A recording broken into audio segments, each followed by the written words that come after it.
Bom, e aí, o que eu queria chamar a atenção de vocês é isso. Em primeiro lugar, a ferramenta de que eu falava é o método científico. O método científico é o que faz a diferença entre olhar para uma realidade de uma maneira é, menos elaborada ou menos crítica e olhar para essa realidade de uma maneira um pouco mais cuidadosa.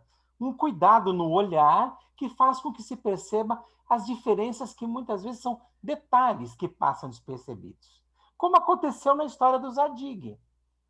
O que o Zadig viu, todo mundo podia ter visto.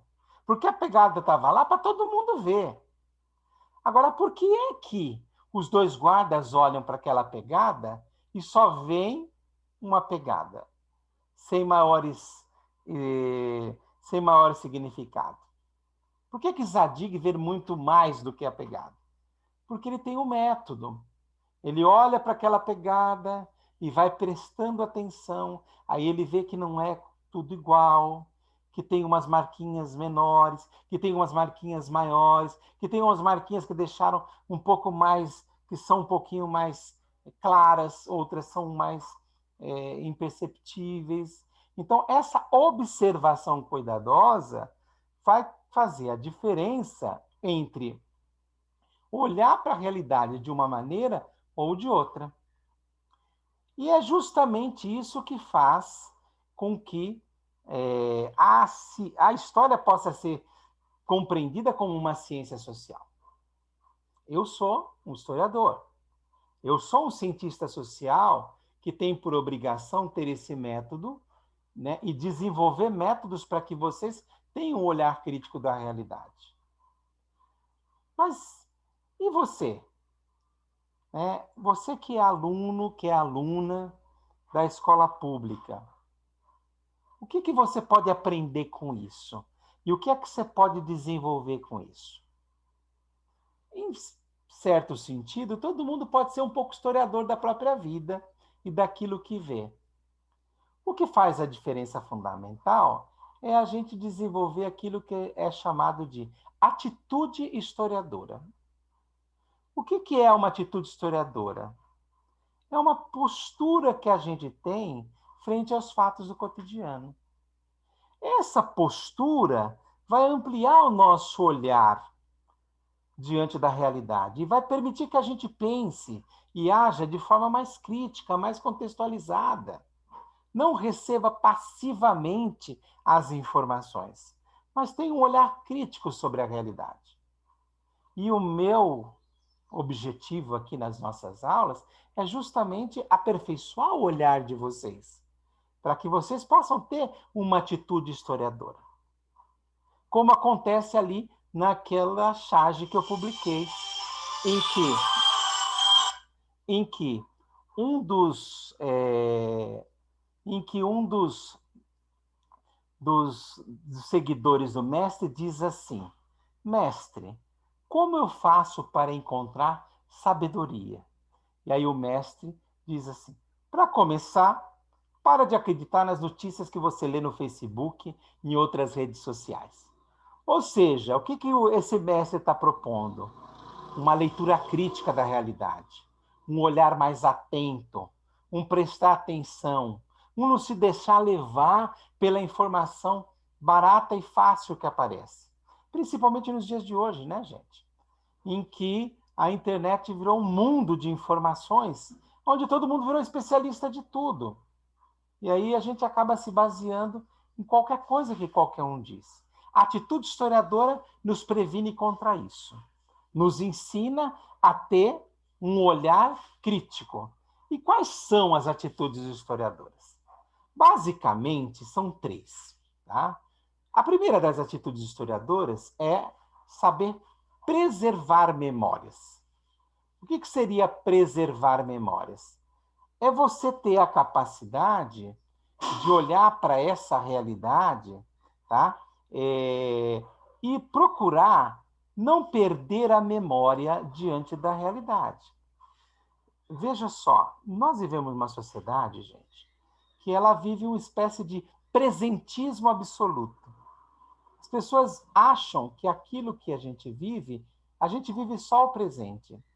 A gente não percebe que as coisas que a gente vive no presente, elas são produto de algo que foi construído historicamente.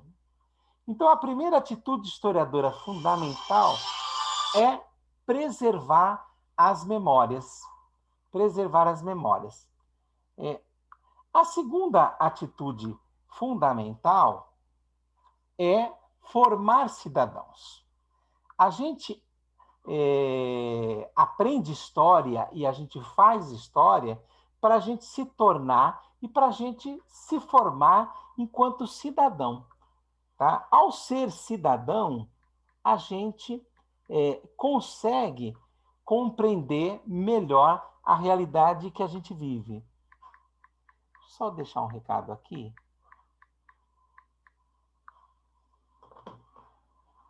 A realidade em que a gente vive. Por quê? Porque o cidadão ele tem um olhar crítico. O cidadão ele se posiciona diante da realidade. O cidadão consegue responder às demandas sem deixar-se levar pelo senso comum. Tá? Ele aprende a olhar de maneira mais crítica essa realidade. Como, por exemplo, aqueles que estão naquela imagem ali, escrito abaixo a repressão. Ou seja, o cidadão é alguém que participa da vida da sociedade e, ao participar da vida dessa sociedade, se posiciona frente às realidades em que vive. Tá? Então, essa é uma realidade, né, que a gente observa. Tá? Então, assim, atitudes dos historiadores. Primeiro, preservar as memórias. Quer dizer, nós temos que entender que a vida que nós vivemos hoje é produto da história. E, portanto, não cair no esquecimento é um primeiro modo da gente ver a realidade de maneira mais crítica. Formar cidadãos e se formar como cidadão. A gente precisa de ser participativo, participar da vida, né, e olhar para a vida de maneira mais crítica. A terceira atitude, interpretar as fontes. As fontes históricas são esses rastros deixados pelos homens e mulheres ao longo do tempo. Elas são o ponto de partida do trabalho do historiador. E são diversos tipos de fontes históricas. Tem fontes escritas, como aquelas que aparecem ali, os documentos escritos, tem os registros visuais, as fotografias, tem os monumentos. Vocês estão vendo aí embaixo, do lado direito ali, eu coloquei as ruínas de Stonehenge, que ficam lá na Inglaterra. Elas são do período, né, da chamada passagem do Neolítico, né? Ou seja, de um período de quase 60 mil anos atrás. As mãozinhas que estão aqui do lado são arte rupestre.